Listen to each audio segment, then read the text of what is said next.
Halo semua, rapat Bank Sentral Amerika Serikat bulan Mei 2024. Good news atau bad news? Nah, eh, rapat Bank Sentral US atau dikenal dengan nama FOMC ya, Federal Open Market Committee, dilakukan 1 Mei 2024 yang lalu. 1 Mei-nya mereka ya kita dini hari, jadi kita dapat infonya tanggal 2, tanggal 3 gitu. Nah, sebagai bank sentral dengan ekonomi terbesar di dunia, suka tidak suka kita dengan Amerika Serikat, dengan politiknya, dengan kebijakan luar negerinya, akan mempengaruhi perekonomian, eh, pasar modal, hingga kurs nilai tukar di negara lain. Nah, apa saja hasil rapatnya? Dan itu good news atau bad news gitu ya. Eh, ada dua putusan penting dalam rapat ini. Pertama, rapat berikutnya unlikely, artinya tidak menaikkan suku bunga. Kemudian poin kedua, kecepatan daripada balance sheet reduction itu akan diperlambat. Nah, analisanya kayak apa? Kalau kemungkinan suku bunga tidak dinaikkan pada rapat berikutnya, itu adalah berita baik. Super duper good news. Kenapa? Karena rupiah kita ke 16.000 itu, bahkan sempat 16.2, 16.3, itu gara-gara ketakutan bunga Amerika akan naik lagi. Kalau mata uang, ya, secara teori kalau inflasinya tinggi, dia harus bunga tinggi supaya kursnya nggak jatuh. Itu untuk mata uang negara lain. Kalau untuk Amerika tidak. Mau inflasinya tinggi, mau inflasinya rendah, selama suku bunganya tinggi, mata uang US itu akan menguat. Ya, dan itu memang privilege sebagai negara adidaya dunia. Kalau negara urutan 2, 3, 4 itu nggak punya privilege seperti itu. Nah, ketika inflasinya di luar ekspektasi, sehingga orang pikir bunga Amerika akan naik, maka mata uangnya menguat. Ya, jadilah rupiah 16 ribuan. Yen 160. Nah, yen itu biasanya 130-an terhadap US dollar.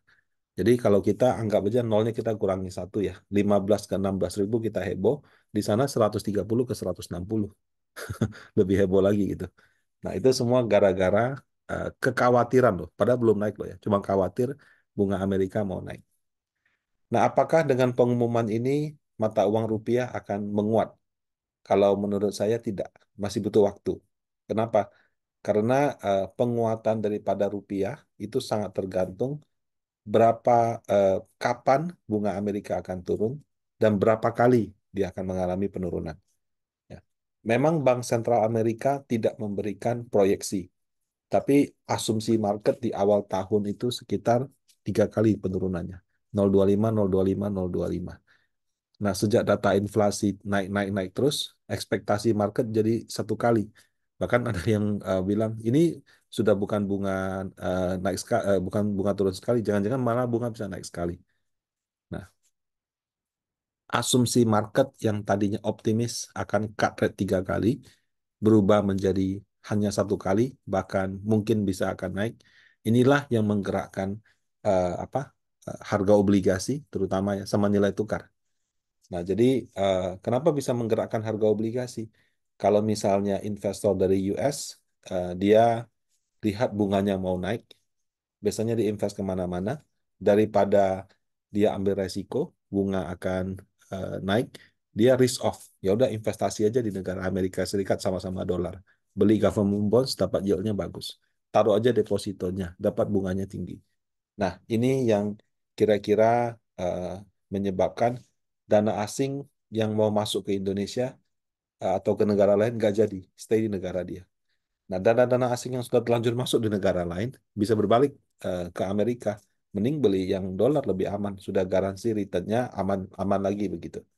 Nah, yang jadi masalah ketika investor asing ini menjual obligasi Indonesia, nggak kayak kita. Kalau kita jual kan uangnya taruh di tabungan, tunggu timing kita masuk lagi. Kalau di Amerika atau investor asing, ketika mereka jual obligasi, jual saham, itu dari rupiah didolarkan, kemudian dikirim ke luar negeri. Nah, kalau semakin khawatir, semakin banyak dana balik ke US, itu menyebabkan permintaan dolar akan tinggi karena dia jual aset rupiah dia tukar ke dolar. Nah, itu mempengaruhi nilai tukar. Bank sentral sendiri juga biasanya memberikan semacam proyeksi tapi dia ngasihnya nggak bulanan, 3 bulanan. Kalau proyeksi market bisa berubahnya bulanan atau mingguan, bahkan harian kadang-kadang. Nah, sehingga kalau dengan asumsi proyeksi The Fed yang terakhir itu bulan Maret, berarti yang berikutnya kira-kira baru ada di bulan Juni nanti. Nah, tapi sekali lagi Bapak Ibu ya, proyeksi baik proyeksi dari bank sentral ataupun proyeksi daripada market itu selalu berubah dari waktu ke waktu. Saya masih ingat Januari, Februari, Maret semuanya baik-baik saja, kita happy-happy, masuk April libur panjang, tiba-tiba semua asumsi, semua proyeksi, semua prediksi yang dibuat di 3 bulan 2024 buyar semua di bulan April. Hanya karena data inflasinya di luar dugaan. Nah, jadi kalau dia bisa dari bagus ke jelek, tidak usah khawatir. Bisa juga dari jelek nanti jadi bagus lagi. Kadang-kadang hanya butuh waktu aja. Nah, itu yang poin pertama ya. Eh, Berikutnya tidak menaikkan suku bunga itu good news. Tapi sampai rupiah menguat itu butuh bunga diturunkan. Poin kedua, kecepatan daripada balance sheet reduction itu akan diperlambat. Balance sheet reduction itu apa sih? Itu bakar uang. Nah, berita di Indonesia itu saya lihat kalau yang ekonomi ya kurang mengcover ini. Kalaupun ada yang mengcover, dia sifatnya cuma translate artikel yang ada di luar negeri. Ya, kontan ada. CNBC pun saya lihat dia buat kajian yang cukup bagus ya. Mungkin karena CNBC kan basisnya luar negeri. Nah, eh, secara teori yang melakukan cetak atau bakar uang itu adalah bank sentral. Saya pernah ada video YouTube-nya sendiri, tinggal dicek yang lama ya. Nah, ketika bank sentral cetak uang, itu dia maksudnya gini, pemerintah terbitin obligasi, dijual ke market, jual ke investor perorangan, kayak kita beli ori, suku retail, orang kaya beli FR, ya, Eh, masyarakat beli reksadana, eh, reksadana, asuransi, bank beli obligasi, beli FR, itu bukan cetak uang. Ya. Cetak uang itu adalah ketika pemerintah terbitin obligasi 100, jual ke market cuma laku 60, kurangnya 40, tapi dia butuh 100 karena program ini itu, maka pemerintah minta tolong Bank Sentral. Bank Sentral tolong dong kamu yang beli sisa 40-nya. Lah duit saya dari mana Pak? Saya kan cuma BI Fast. BI Fast berapa sih pendapatannya? Kamu butuhnya sekian sekian billion US dollar gitu. Karena dia bank sentral, dia punya hak untuk cetak uang. Dia cetaklah uang 40. Kemudian 40 ini dibelikan obligasi pemerintah. Nah, jadi 40 masuk ke rekening tabungan pemerintah, kemudian obligasi negara senilai 40 itu masuk ke bukunya si bank sentral. Nah, eh, kalau misalnya dia cetak cetak beli 40, belum jatuh tempo, bulan depan pemerintah bilang lagi, ini kurang duit lagi nih, saya butuh program ABC gitu. Ada perang Rusia Ukraina, kita mau kirim peluru, kirim rudal misalnya. Ya udah, dia terbitin lagi misalnya 100, bank sentral belinya kali ini 70 karena mungkin di market nggak laku. Nah, jadi 40 yang pertama tambah 70 yang kedua jadi 110. Nah, akumulasi inilah itu disebut dengan apa jumlah uang yang outstanding telah dicetak. Jadi saldo uang dicetak itu jadi berapa? Nah, itu dimasukkan dalam balance sheet atau neracanya bank sentral. Nah, kemudian apa namanya? eh, Uang yang dicetak di Amerika itu lebih canggih. Kalau di Indonesia itu cuma bisa beli FR. Kalau di Amerika enggak. Dia bisa beli FR, Treasury gitu ya. Dia juga bisa beli MBS, Mortgage Backed Securities. Jadi em, perbankan misalnya melakukan KPR, KPR kan 20 tahun, 30 tahun. Kalau bank kasih kredit, uangnya nyangkut 20-30 tahun. Jadi nggak bisa muter uangnya. Nah, eh, dengan adanya cetak uang ini, perbankan di Amerika, dia bisa bungkus KPR-KPR-nya, dijadikan satu produk yang disebut dengan MBS. MBS ini dijual ke bank sentral. Dia dapat uang, kemudian uangnya dipakai sama bank untuk kredit lagi. Jadi cetak uang yang dilakukan bank sentral itu bantu negara dan juga bantu perbankan di US untuk likuiditasnya, sehingga mereka punya uang untuk muter. Nah, kadang-kadang uang yang hasil penjualan MBS kepada bank sentral ini tidak semata-mata masuk ke ini, tidak semata-mata diputar ke kredit lagi, masuk ke investment juga ada. Nah, jadi makin banyak uang yang dicetak, makin banyak juga uang-uang yang masuk ke negara-negara lain termasuk Indonesia. Nah, ketika uang yang dicetak dan diakumulasikan sudah terlampau banyak, eh, waktu Treasury sama MBS yang jatuh tempo, jadi waktu KPR yang jatuh tempo, waktu obligasi pemerintah yang jatuh tempo, itu bisa dihapus bukukan. Ya, hapus bukukan tuh maksudnya begini, misalnya kemarin beli obligasi pemerintah 40, jatuh tempo nih. Eh, Biasanya Bank Sentral tanya dulu, masih mau lanjut nggak? Kalau mau lanjut, dia akan eh, terbitin lagi, uangnya dipakai untuk beli lagi obligasi pemerintah dengan jumlah yang sama. Kalau pemerintah bilang kurang, Rut, nggak bisa 40, harus 50. Nah, sisanya dia cetak uang lagi. Bisa juga dia lihat, pemerintah, kamu sudah cetak uang terlalu banyak. Kalau ini nanti jatuh tempo, saya cuma memperpanjang 30 ya. Nah, ketika dia mengurangi jumlah uang yang dia cetak untuk membeli obligasi pemerintah, maka itu disebut dengan balance sheet reduction. Karena yang tadinya punya 40, jatuh tempo dia cuma perpanjang 30. Nah, sehingga 40-nya pemerintah balikin, dia cuma ngasih pinjaman 30, 10-nya itu nanti dia hapus dari balance sheet-nya. Nah, itu disebut dengan bakar uang. Ya, jadi bakar uang itu juga mengurangi likuiditas yang ada di pasar. Kenapa? Karena perbankan yang dulu bisa bungkus jual MBS kepada bank, kemudian banknya, bank sentral maksudnya, kemudian pada saat sudah jatuh tempo, dia butuh uang lagi, dia mau jual lagi ke bank sentral bilang saya mau beli tapi 20% lebih sedikit. Nah, sehingga uang-uang kredit itu harus dikembalikan kepada bank sentral juga gitu. Nah, sejak tahun 2022 sebetulnya Bank Sentral Amerika itu sudah melakukan yang namanya bakar uang ya. Sempat berhenti sebentar, tapi kalau Bapak Ibu ingat ada Silicon Valley Bank gagal bayar, dia cetak uang lagi, setelah kondisi stabil dia bakar lagi. Grafiknya kira-kira seperti ini. Uh, jadi tahun 2022 kira-kira 9 triliun. Saya pernah baca uh, Amerika Serikat punya APBN, total hutang mereka kira-kira 36 apa 39 triliun. Uh, 36 kali ya.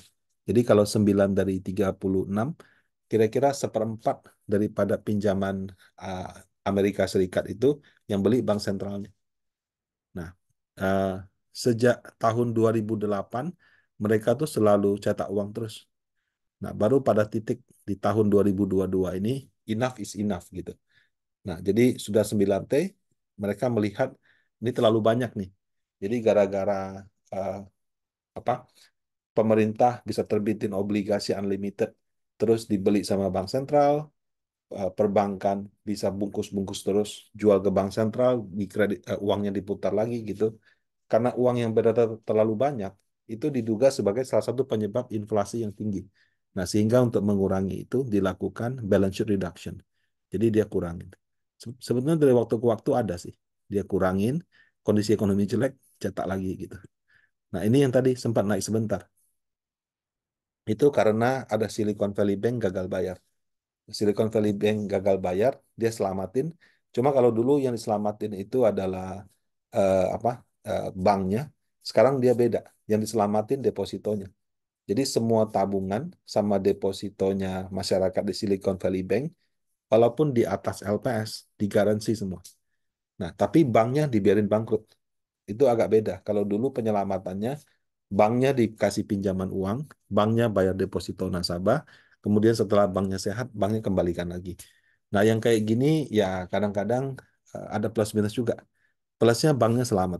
Minusnya kadang-kadang uang yang dikasih ke bank itu benar nggak dibalikin ke deposito? Ada penyalahgunaan nggak? Dan kadang-kadang setelah bertahun-tahun masih ada kasus. Nah, kalau kayak Indonesia dulu namanya BLBI gitu kan. Bantuan Likuiditas Bank Indonesia. Nah, kira-kira seperti itu. Nah, ketika bank sentral mengurangi pembeliannya, tapi hutang Amerika terus naik, pertanyaannya yang beli siapa, Pak? Yang beli berarti investor langsung. Bisa bank, bank sentral negara lain, bisa reksadana, institusi, atau perorangan. Nah, jadi sejak tahun 2022 dari 9 triliun US dollar telah dibakar, sekarang tinggal 7,4. Nah, eh, ini mungkin agak skip ya. Oh, di sini. Nah, balance sheet reduction ini sebetulnya good news atau bad news? Kalau secara teori, balance sheet reduction itu akan menyebabkan eh, dana asing eh, yang mungkin perbankan, dia kan menjual kumpulan KPR-nya kepada bank sentral, uangnya dia pakai untuk muter lagi. Nah, kalau misalnya dilakukan balance sheet reduction, artinya pada saat banknya butuh uang untuk jual ke bank sentral lagi, bank sentral belinya porsinya lebih sedikit. Nah, itu. Nah, itu menyebabkan perbankan harus eh, mengurangi ekspansi kreditnya. Nah, kalau dalam konteks, sorry, kalau dalam konteks dia punya perbankan pakai uang tersebut putar untuk investasi, berarti investasinya yang ke negara lain akan berkurang. Jadi balance sheet reduction itu sebetulnya berita yang kurang bagus bagi pasar modal. Nah, kemudian kan dalam rapat tersebut dibilang kecepatan daripada balance sheet reduction akan dibuat pelan. Setiap bulan sekarang itu dibakar 60 miliar US dollar per bulan.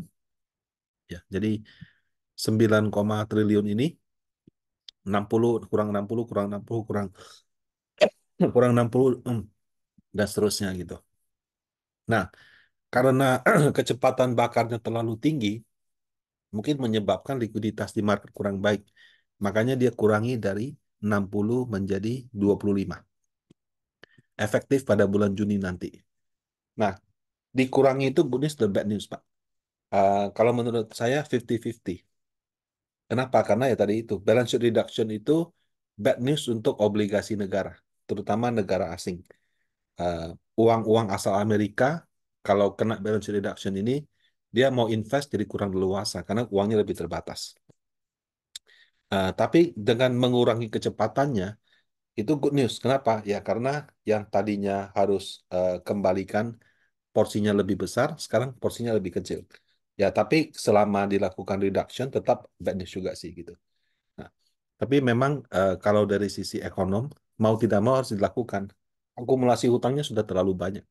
Kalau misalnya tidak dilakukan sesuatu, nanti ada resiko yang lain gitu. Jadi ini pilihan. Dan kalau bagi bank sentral, mereka memiliki keyakinan gara-gara ini inflasinya nggak terkendali. Jadi dilakukan dulu supaya inflasinya terkendali.